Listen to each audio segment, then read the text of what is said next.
जाऊया पुढच्या बातमीकडे आणि ही बातमी आहे मुंबईकरांसाठी अत्यंत महत्त्वाची। मुंबई शहरातल्या वाहतूक कोंडीवर मात करण्यासाठी आणि शाश्वत शहरी वाहतुकीला प्रोत्साहन देण्यासाठी बृहन्मुंबई महानगरपालिकेने मुंबईतल्या गर्दीच्या सेंट्रल बिझनेस डिस्ट्रिक्टमध्ये वाहतूक कोंडी कर लागू करण्याची मागणी नवनियुक्त भाजप नगरसेवक मकरंद नार्वेकर यांनी केली आहे। हा कर आगामी पालिकेच्या अर्थसंकल्पात लागू करावा असं नगरसेवक मकरंद नार्वेकर यांनी म्हटलेलं आहे। लंडन आणि सिंगापूरच्या धर्तीवर या ठिकाणी अंमलबजावणी करण्यात यावी असं या पत्रामध्ये नमूद केलेलं आहे। उच्च वाहतूक असलेल्या भागामध्ये एकट्या प्रवाशासह येणाऱ्या खासगी वाहनांवर कर आकारावा, शहरातले वाहतूक कोंडी असलेले भाग ओळखून त्या ठिकाणी हा कर लागू करण्याबाबत चर्चा करून गर्दीच्या भागात प्रवेश करणाऱ्या वाहनांकडून शुल्क आकारावं अशी मागणी नगरसेवक मकरंद नार्वेकर यांनी पालिका आयुक्त भूषण गगराणे यांना लिहिलेल्या पत्रामध्ये नमूद केलेली आहे।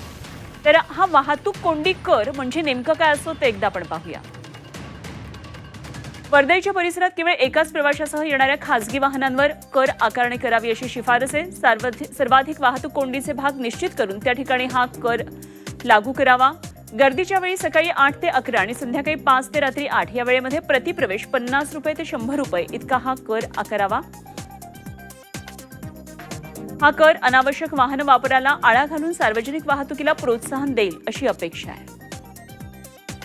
हा कर मुंबईतली वाहतूक कोंडी आणि वायू प्रदूषण कमी करण्याची अपेक्षा आहे। लंडन सिंगापूरच्या सेंट्रल बिझनेस डिस्ट्रिक्टमध्ये या कर पद्धतीचा वापर होतो। आगामी अर्थसंकल्पात कर योजना जाहीर करून पायलट प्रकल्प म्हणून राबवता येईल अशी मागणी केली गेली आहे। या उपक्रमातून दरवर्षी 200 ते 300 कोटींचा महसूल मिळण्याची शक्यता वर्तवण्यात येते। वाहतूक कोंडी करातून मिळणारा महसूल शहरातल्या हवेची गुणवत्ता सुधारण्यासाठी वापरावा। तर यावरून आदित्य ठाकरेंनी भाजपवर निशाणा साधलाय आणि आदित्य ठाकरे यांनी ट्विट केलेलं आहे। पाहूया काय नेमकं आदित्य ठाकरे म्हणतात। तर वाहतूक कोंडी कर या संदर्भात आदित्य ठाकरे यांनी उत्तर दिलेलं आहे आणि त्यांनी म्हटलंय,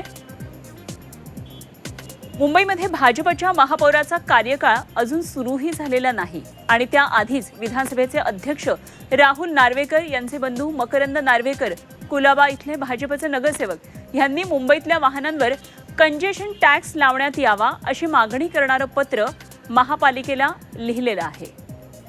मुंबईचं काहीही भलं न करता मुंबईला आणि मुंबईकरांना फक्त लुटायचं हीच भाजपची वृत्ती आहे।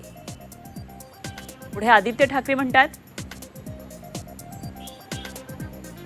मुंबई देशाच्या तिजोरीमध्ये सर्वाधिक भर घालत असूनही भाजपच्या केंद्रातील संपूर्ण कार्यकाळामध्ये देशाच्या अर्थसंकल्पात मुंबईसाठी काहीच ठोस तरतूद करण्यात आलेली नाही। उद्योग आणि रोजगार मात्र सातत्यानं मुंबईतून बाहेर नेण्यात आले। गेल्या 4 वर्षात भाजपच्या राज्य सरकारकडून मुंबई लुटण्यासाठी रस्ते घोटाळा, सुशोभीकरण घोटाळा आणि ह्यासारखे अनेक घोटाळे खुलेआम केले गेले।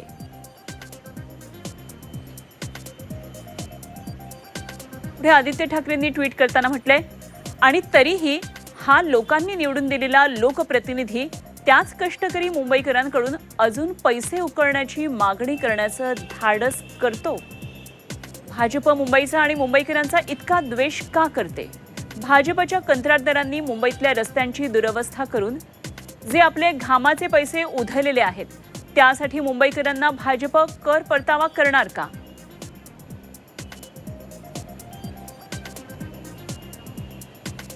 हे सवाल त्यांनी उपस्थित केलेत। भाजपनं खासगी बस कंपन्यांना फायदा होण्यासाठी बेस्ट बसेसमध्ये जी कपात केली त्यासाठी भाजप कर परतावा करणार का?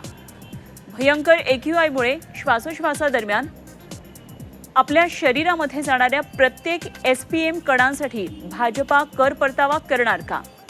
मकरंद नार्वेकर यांच्या मुंबई लुटणाऱ्या या प्रस्तावाशी भाजप सहमत आहे का? संमती याच्यावरती आपल्याला सांगितल्याप्रमाणे याच्यावरती विचार नीट करायला लागेल। जो मुद्दा समोर आणला गेला आहे तो अत्यंत महत्त्वपूर्ण मुद्दा आहे। आज तुम्ही मुंबईकर आहात, तुम्हाला बोरिवलीवरनं मंत्रालयात यायला 2-2.5 तास जातात ना, रोज ट्रॅफिकमुळेच जातात ना। त्यामुळे तुम्हाला असं वाटत नाही का तुमचा प्रवास हा सुखाचा असावा? 2-2.5 तासाच्या जागी तुम्ही 1.25 तासात मंत्रालयात पोचावं असं वाटतं ना प्रत्येकाला। मग त्यासाठी काय करावं याच्यासाठी वेगवेगळे विचार आहेत, लोक वेगवेगळे सजेशन्स देत असतात. त्यातला हा भाग आहे. योग्य निर्णय घेणं हे शासनाचं काम आहे.